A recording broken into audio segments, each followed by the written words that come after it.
Coucou tout le monde, j'espère que vous allez bien ce jour de la commémoration de la résurrection de notre Sauveur Jésus-Christ.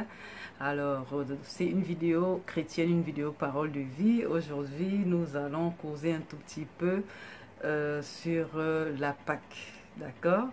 Donc, on ne se fâche pas, on n'insulte pas, on ne... Voilà, comme je le dis souvent et toujours... Ma référence, c'est la Bible. La Bible, ce puissant livre, la parole de Dieu. Et donc, ici, il y a l'origine de la Pâque. On explique qu'est-ce que c'est que la Pâque et pourquoi la Pâque. Alors, je ne vais pas faire une longue vidéo. Je voudrais juste vous dire joyeuse Pâque à vous. Malgré le confinement, c'est une Pâque spéciale. Avant de commencer, vous qui n'êtes pas encore abonné sur ma chaîne et qui passez par là, s'il vous plaît, cliquez sur le bouton rouge, s'abonner et ensuite sur la petite cloche parce que vous êtes plus de 1000 abonnés mais il n'y a pas 30 personnes qui regardent les vidéos. J'ose croire que c'est parce que vous n'avez pas activé la petite cloche. Donc s'il vous plaît, quand vous vous abonnez, vous cliquez ensuite sur la petite cloche qui s'affiche. Comme ça vous serez au courant de toutes les vidéos. Là ça va m'encourager à faire les vidéos parce que s'il n'y a pas de gens qui regardent les vidéos, eh bien ça ne sert à rien de les faire. Voilà ce qui est dit. Donc une fois de plus, joyeuse Pâques à vous. Donc, on va parler de la Pâque aujourd'hui, la Pâque des chrétiens. Parce que je vois depuis plusieurs années autour de moi que les gens, pour certaines personnes, Pâques, c'est les chocolats, c'est les œufs de Pâques, c'est les lapins en forme de chocolat, les lapins en chocolat, c'est des cloches en chocolat. Je pense que ça, c'est la Pâque des païens. Donc, on va voir la Pâque des païens versus la Pâque chrétienne, la Pâque de l'Éternel. Dans le livre de Exode, au chapitre 12, ça c'est l'origine de la Pâque. Parce que la Pâque a été instituée depuis l'Ancien Testament. Depuis l'Ancien Testament, lorsque les enfants d'Israël étaient partis en esclavage en Égypte et que Pharaon les maintenait en Égypte dans l'esclavage, les travaux forcés et tout, et ils se plaignaient, ils souffraient vraiment en esclavage là-bas. Donc, comme ils criaient à l'Éternel de les délivrer de cet esclavage-là, un jour, et que Pharaon résistait à l'Éternel, Pharaon ne voulait pas les libérer, les rendre libres. Alors, Dieu avait décidé, il avait demandé aux enfants d'Israël de tuer chacun, dans chaque famille, que chacun tue un agneau, de prendre le sang de l'agneau et de mettre sur les linteaux de porte de leur maison. Comme ça, quand l'ange de l'Éternel allait passer durant la nuit, il allait tuer tous les fils, tous les premiers-nés égyptiens. Et il allait épargner, lorsqu'il allait voir le sang de l'agneau sur les linteaux, les portes des Israélites, ils allaient survivre. Il allait juste passer au-dessus de leur maison. C'est ce qu'il avait fait. Donc, en fait, il voulait délivrer Israël de la mort. Et pour cela, il fallait qu'il y ait le sang. Parce que la parole de Dieu déclare que sans effusion de sang, il n'y a pas de pardon. Et le pardon apporte la vie. Donc, pour donc sauver, délivrer le peuple d'Israël de l'emprise de Pharaon, il fallait qu'il mette le sang d'un animal, il sacrifie un animal. Et il prenne son sang qu'il devait mettre sur les linteaux. C'est ce qu'ils ont fait. Et l'ange de l'Éternel est passé par là. Il a tué tous les premiers-nés d'Égypte. Et il n'y a que les enfants d'Israël qui étaient sauvés. Et le lendemain, Pharaon les a libérés. Il leur a dit, partez, partez, partez, partez. C'est ce que Dieu a appelé la Pâque. Pour la première fois, c'était appelé la Pâque de l'Éternel. Et Dieu a dit dans le livre Exode d'Israël, parle-leur, dis-leur, le 10e jour de ce mois, on prendra un agneau pour chaque famille, un agneau pour chaque maison. Si la maison est trop peu nombreuse pour un agneau, on prendra avec son plus proche voisin. Ce sera un agneau sans défaut, donc un animal qui n'a pas de tache, qui n'est pas boiteux, qui n'a pas bref, un agneau parfait, sans défaut. Un agneau sans défaut et qui sera immolé. Il serait immolé. Ils vont cuire l'agneau, ils vont le rôtir, ils devaient le rôtir et le manger durant toute la nuit avec les pains sans levain et des herbes amères. C'était ça le repas. C'était ça le repas de la Pâque. Un agneau rôti avec des herbes amères et des pains sans levain, dont des pains qui n'ont pas eu, dans lesquels qu'on n'a pas fait lever avec la levure de boulanger. Voilà, c'était ça le repas de la Pâque de l'Éternel, la première Pâque de l'Éternel. Il a dit qu'on devait faire ça en mémoire de lui. Il a dit au verset 11, il dit, c'est la Pâque de l'Éternel. Et il dit, vous n'en laisserez rien. Vous mangez jusqu'au matin, vous n'en laisserez rien. Et quand vous mangerez, vous aurez vos reins sains, vos souliers aux pieds et votre bâton à la main. Vous mangerez ça à la hâte. C'est la Pâque de l'Éternel. Là, c'est Pâque sans S. P-A, accent circonflexe, Q-U-E. La Pâque de l'Éternel. Voilà.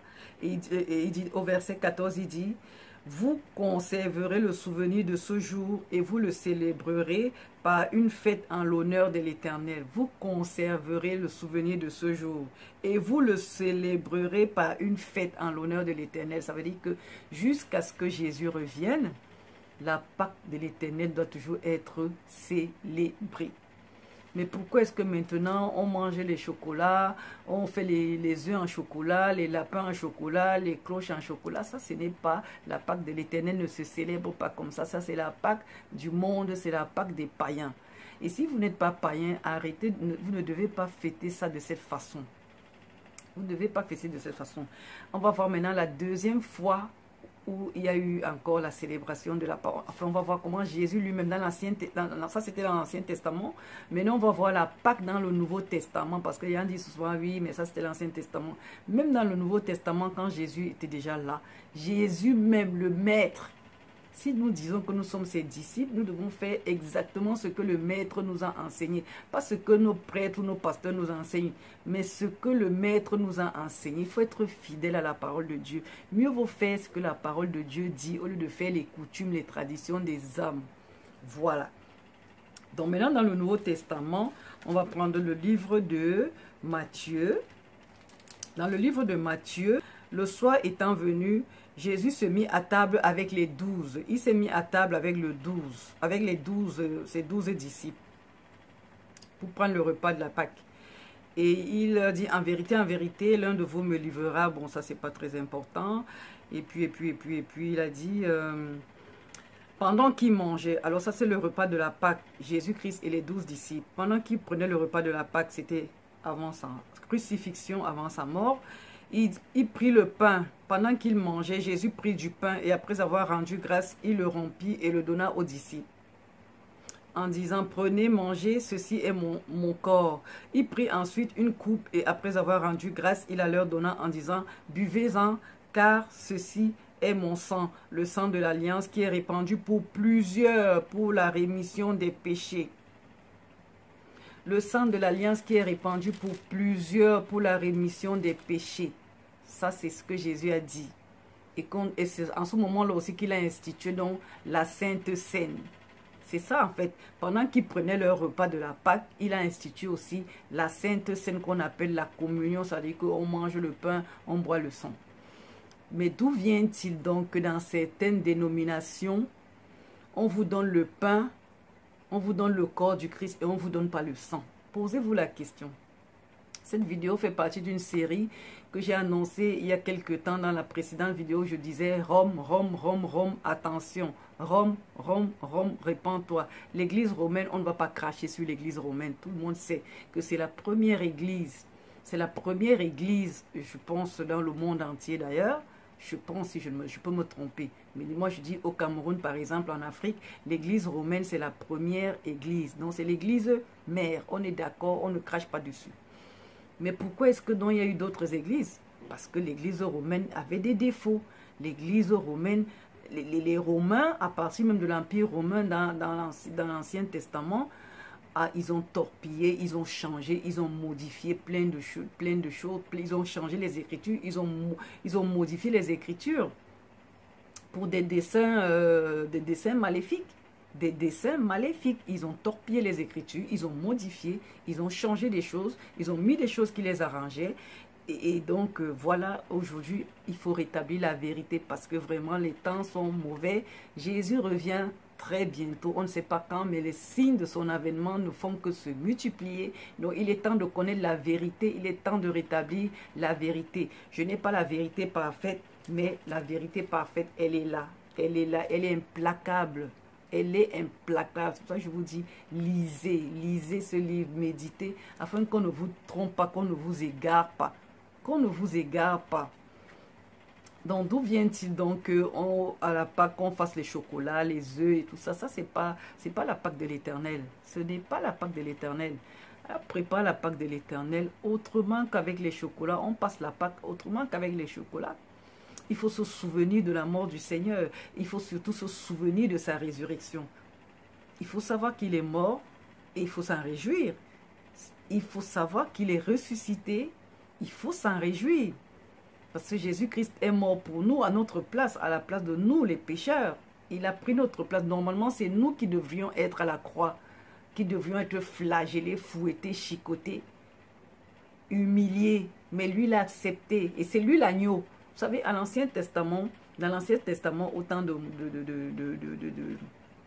Moïse et autres, il fallait tuer un animal, un agneau sans défaut. Et que Jésus-Christ, c'est l'agneau parfait. C'est pour ça qu'on l'appelle l'agneau de Dieu qui ôte le péché du monde. L'agneau de Dieu. Il est parfait. Il n'a aucun défaut. Il n'avait pas de péché. Mais à la croix, il a porté tous nos péchés, toutes nos iniquités, tout notre souillure, tout notre homosexualité, notre lesbianisme, notre vol, nos adultères, nos impudicités, nos mensonges, nos calomnies, nos diffamations, notre vol. Il a tout porté ça. Il a porté. C'est pour ça que quand il criait à Dieu à un moment donné, quand il a dit « Pourquoi m'as-tu abandonné ?» Effectivement, Dieu ne le gérait plus. Dieu ne le gérait plus parce que Dieu, le Père, a horreur du péché. Et comme il portait déjà tous les péchés de l'humanité, Dieu avait coupé la connexion avec son Fils. Il aurait pu refuser en disant « Oh là là », parce qu'à un moment même, il a dit « Seigneur, éloigne de moi cette coupe ». Mais la prophétie devait s'accomplir. Il s'est dit « Non, je vais obéir à mon Père. J'ai accepté de venir mourir pour ces hommes, ces femmes, cette création que j'aime tant. Je vais aller jusqu'au bout. » Et il est allé jusqu'au bout. Il est mort, il a accepté de mourir et son sang a coulé. C'est pour ça que la Bible dit, sans effusion de sang, il n'y a pas de pardon des péchés. C'est parce que le sang a coulé de son côté que c'est ce sang de la nouvelle alliance qu'il annonçait déjà dans la Sainte Seine lorsqu'il prenait le repas avec ses disciples. Le sang de la nouvelle alliance, c'est le sang du rachat, c'est le sang qu'il a versé qui nous rachète. C'est ça qui ôte notre péché lorsque nous nous repentons, nous demandons pardon. C'est ce sang qui lave les péchés, c'est ce sang qui nous a rachetés de la condamnation du péché, de la condamnation à la mort. Le sang de Jésus qui nous a rachetés au Père, à Dieu le Père. Désormais, ceux qui croient en Dieu, c'est ça la suite. Ceux qui croient en Dieu seront sauvés. Ceux qui ne croiront pas sont déjà condamnés. La Bible dit que ceux qui ne croient pas sont déjà condamnés. Mais ceux qui croient en Jésus-Christ comme le Seigneur et Sauveur, qu'il est le Fils de Dieu vivant et qu'il est vivant éternellement. Parce qu'il n'est pas resté dans le tombeau. Il est ressuscité le 3e jour. Lisez tout le verset, le chapitre. Il est ressuscité le 3e jour. Il est monté. Ils l'ont vu à Galilée. Ensuite, il a été enlevé. Il est assis en ce moment et pour toute l'éternité. Il est assis à la droite du Père. Le Fils Jésus est assis à la droite du Père. Il est vivant. Et il se manifeste chaque jour dans nos vies à travers son Esprit Saint. À travers son Esprit Saint qui nous a envoyés. Parce qu'il a dit, il serait bon pour vous que je reparte. Je vais vous envoyer, je ne vous laisserai pas seul, je vais vous envoyer le Saint-Esprit. Donc le Saint-Esprit, c'est Jésus en nous, mais sous forme du Saint-Esprit. D'accord? Donc nous ne sommes pas seuls. Donc il faut croire en Jésus-Christ. Il faut se réjouir du fait que Jésus-Christ soit mort et qu'il soit ressuscité pour nous. C'est pour ça que si tu es chrétien, si tu es fidèle à Dieu, si tu es chrétien, vraiment un disciple, même quand tu mourras, ton âme sera sauvée. Et lorsque Jésus reviendra, tu vas ressusciter. Tous les morts, tous ceux qui sont morts et qui avaient cru en Jésus, qui avaient marché fidèlement selon Jésus-Christ, selon sa parole, Jésus va les ressusciter et il va monter, il va les enlever avec lui pour l'éternité. Ils ne seront point jugés. Mais ceux qui ne croient pas, ceux qui disent là qu'ils sont athées, ils sont pas, voilà, ils croient en d'autres dieux, Bouddha et autres, les faux dieux là, les idoles, ils seront condamnés s'ils ne se repentent pas avant le temps. Et c'est le temps maintenant, c'est le temps de la grâce. C'est le moment de se repentir parce qu'à un moment donné, il n'y aura plus le temps de se repentir. Ce sera trop tard, s'il vous plaît les amis. Donc la Pâque, ce n'est pas les chocolats. Jésus-Christ, c'est notre Pâque. C'est notre Pâque et on doit le célébrer. On doit commémorer cette mort et cette résurrection jusqu'à son avènement. S'il vous plaît. S'il vous plaît. Demandez-vous pourquoi dans certaines dénominations, on vous donne le corps du Christ et on ne vous donne pas le sang. Il a dit, prenez mon corps, mangez-en et buvez mon sang. Pourquoi vos leaders, vos bergers ne vous donnent pas le sang? Posez-leur la question. Posez-leur la question, pourquoi vous nous donnez seulement le corps du Christ et vous ne nous donnez pas le sang, son sang? Alors que eux-mêmes, les prêtres, ils prennent le corps et ils prennent aussi le sang. Et ils ne vous donnent pas. Vous ne vous posez pas la question. Vous suivez bêtement, vous suivez, vous acceptez. Vous acceptez. Alors que le maître a donné et le corps et le sang. Eux, ils mangent le corps, ils boivent le sang du Christ, mais ils ne donnent pas aux fidèles le sang. Vous ne vous posez même pas la question. Vous aussi. Vous aussi. D'accord? Et puis, il y a la confession des péchés là. Ceux qui font la confession des péchés, c'est le prêtre là. Vous n'êtes pas pardonné. Personne n'a le pouvoir de ôter les péchés, d'effacer les péchés. Il n'y a que Jésus-Christ.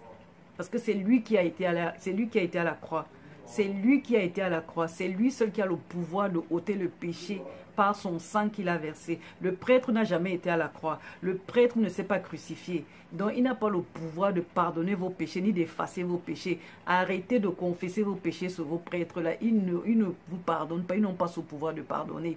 Confessez vos péchés à Jésus-Christ dans votre coin, dans votre chambre, dans votre maison ou à l'assemblée, dans vos églises, dans vos chapelles, dans vos temples.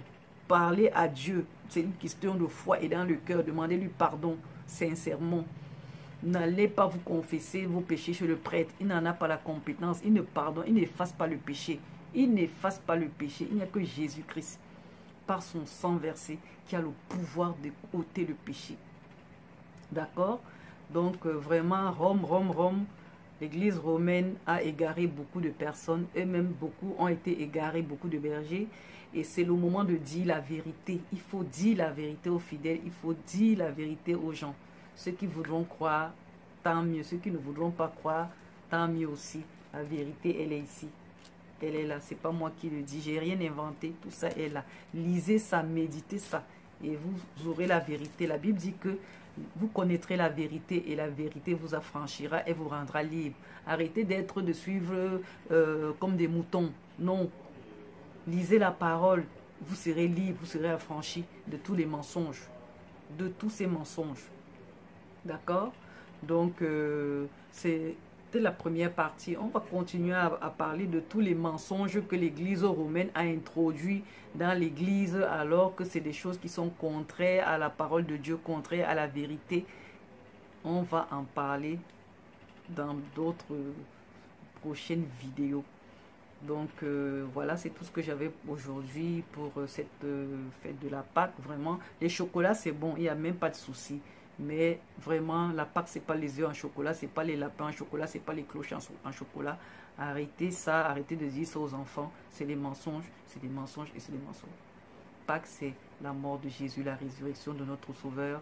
Il est mort pour nous, pour que nous ayons la vie éternelle, si nous lui obéissons, si nous lui sommes fidèles, si nous l'acceptons comme notre Seigneur et Sauveur, comme le Fils de Dieu. D'accord? Donc voilà, une fois de plus, je vous souhaite encore joyeuse Pâques, malgré le confinement. C'est une occasion aussi pour se recentrer sur Jésus, se recentrer sur la vie, se recentrer sur ce que c'est que la vie. Qu'est-ce qui est la priorité? Quelles sont les priorités de la vie? Qu'est-ce qui est priorité dans nos vies? Quand on meurt, on va où? Ces questions, il faut réfléchir à ça pendant ce temps de confinement. Ce confinement a des avantages. Pour Dieu, il y a des avantages. Dieu ne laisse pas les choses pour rien. Dieu nous apprend beaucoup de choses. La preuve, on a bien célébré la Pâque malgré qu'on n'était pas dans des églises. Les églises sont fermées. Mais les chrétiens, les vrais enfants de Dieu, ils ont célébré, ils ont commémoré la résurrection de leur Seigneur et Sauveur dans leur cœur. Dans leur cœur, avec leur Bible. Ils ont prié, ils ont loué Dieu, ils ont adoré Dieu. Vous des bonnes questions pendant cette période de confinement. Réfléchissez, lisez la parole de Dieu, méditez sur la vie, méditez sur l'existence, méditez sur les priorités de la vie, les priorités de la famille. Pourquoi est-ce qu'on est sur terre? Où est-ce qu'on va après la mort? Qui est Jésus? Comment chercher Jésus? Comment le rencontrer? C'est très important. Donc, je vous retrouve très bientôt. D'ici là, portez-vous bien, faites attention à vous et je vous fais plein de bisous. À la prochaine.